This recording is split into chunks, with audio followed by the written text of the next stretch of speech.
देख रहा ना भाई, कैसे इंडिगो कंपनी सरकार को घुटने पे लाके खड़ा कर दिया है। एक मिनट बस इस वीडियो को देख लो, पूरा का पूरा गेम समझ में आ जाएगा सरकार कैसे काम करता है। एक होता है गरीब, एक होता है अमीर, एक होता है पार्टी, फिर कॉर्पोरेट और फिर गवर्नमेंट। जो गरीब होते हैं ना, वो डायरेक्ट टैक्स सबसे कम देते हैं, पढ़े लिखे कम होते हैं और पॉपुलेशन में सबसे ज्यादा होते हैं।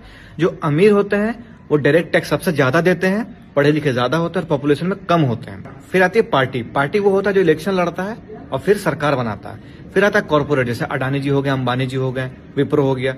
उसके बाद आता है गवर्नमेंट। जो पार्टी इलेक्शन जीत जाता है वो गवर्नमेंट बना लेता है। अब पार्टी वाला को इलेक्शन लड़ने के लिए चाहिए होता है पैसा, वो पैसा कौन देता है? कॉर्पोरेट। और कॉर्पोरेट बोलता है कि जब तक सरकार बन जाएगा तो मेरा हेल्प करेगा ना भाई? तो बोलता है हाँ भाई तेरा हेल्प करेंगे। तो पार्टी वाला कॉर्पोरेट से पैसा लेकर प्रचार करने कहाँ जाता है?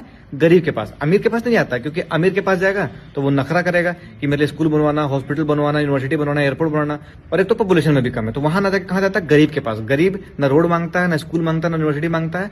उसको बस 5 किलो चावल दे दो या 10,000 रुपये अकाउंट में भेज दो, या तो फिर धर्म या जाति के नाम पे लड़वा दो, वो वोट देने लग जाता है। पार्टी वाला कॉर्पोरेट से चंदा लेता है प्रचार करने के लिए, गरीब से वोट लेता है और अमीरों से डायरेक्ट टैक्स लेता है। पार्टी वाला को इलेक्शन लड़ने के लिए कॉर्पोरेट की जरूरत पड़ती है, सरकार बनाने के लिए गरीब की जरूरत पड़ती है और सरकार चलाने के लिए अमीर की जरूरत पड़ती है, क्योंकि अमीर टैक्स देता है। अब सरकार बनते ही सबसे पहले लात मारती है गरीबों को, क्योंकि उनका तो कोई काम ही नहीं है, 5 साल बाद काम पड़ेगा। फिर इग्नोर करती है अमीरों को। क्यों? क्योंकि वो वोट बैंक नहीं है और टैक्स का क्या, टैक्स तो ले ही लेंगे। फिर आता है कॉर्पोरेट, बोलता है भाई इलेक्शन में हेल्प किए थे ना, मेरे लिए तो काम कर। तो वो बोलता हाँ भाई हाँ बता क्या करना है, मेरे लिए ऐसा पॉलिसी बनाओ कि मेरा मार्केट में मेरा ही दबदबा बन जाए। तो सरकार फिर ऐसा फेवरेबल पॉलिसीज बनाती है कि उस कंपनी का पूरा मार्केट में कब्जा हो जाता है। जैसे जियो हो गया, एयरटेल हो गया, एग्जाम्पल दे रहे हैं। ऐसा कोई बंदा नहीं होगा जिसके पास एयरटेल या जियो का सिम नहीं होगा, और बाकी सब खत्म हो गया, एयरसेल, टाटा डोकोमो। और इसके वजह से जो कंपनी है, कॉर्पोरेट है, उसका पूरा मार्केट में पकड़ बन जाता है, मोनोपोली हो जाता है। अब लोग के भाषा में वही कहानी है कि power corrupts and absolute power corrupts absolutely. Company वाले हैं वो तो पावरफुल बन गए हैं, उनका मार्केट है पूरा कब्जा है। तो सरकार सोचती है कि चलो एक रूल ले आते हैं कि भाई सुनो, इससे बेसी तुम अपना रिचार्ज का रेट मत बढ़ाना, कि भाई ये सब हम नहीं मानेंगे। सरकार बोला क्या बोला?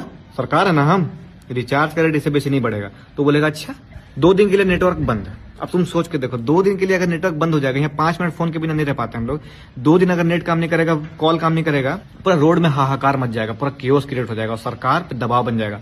तो सरकार अब जो खुशी खुशी मर्जी से काम कर रही थी कॉर्पोरेट के लिए, अब वो दबाव में ब्लैकमेल होकर मजबूरी में काम करने लग जाती है। गरीब का वोट लेके, अमीर से टैक्स लेके काम किसके लिए करने लग जाती है? कॉर्पोरेट के लिए। तो जितने भी पढ़े लिखे लोग हैं प्लीज सरकार पे नजर रखिए, क्योंकि जो गरीब हैं वो आटा चावल के लालच में आके पार्टी वाला सरकार बनवा देते हैं। फिर पार्टी वाला उनकी भी फाड़ती है और आपकी भी फाड़ती है, क्योंकि आप दोनों से कोई मतलब है नहीं और वो सिर्फ काम कर रही होती है कॉर्पोरेट के लिए। गेहूं के साथ साथ घुन भी पीसता है। आपका और मेरा खैर नहीं है, बस इंस्टाग्राम में एक दूसरे का जात का नाम पे, धर्म का नाम पे गाली देते रहेंगे और ये बताएंगे तेरे धर्म में ये खराब है और वो बताएगा कि मेरे धर्म में ये खराब है। समझ लो अभी भी वक्त है भाई लोग।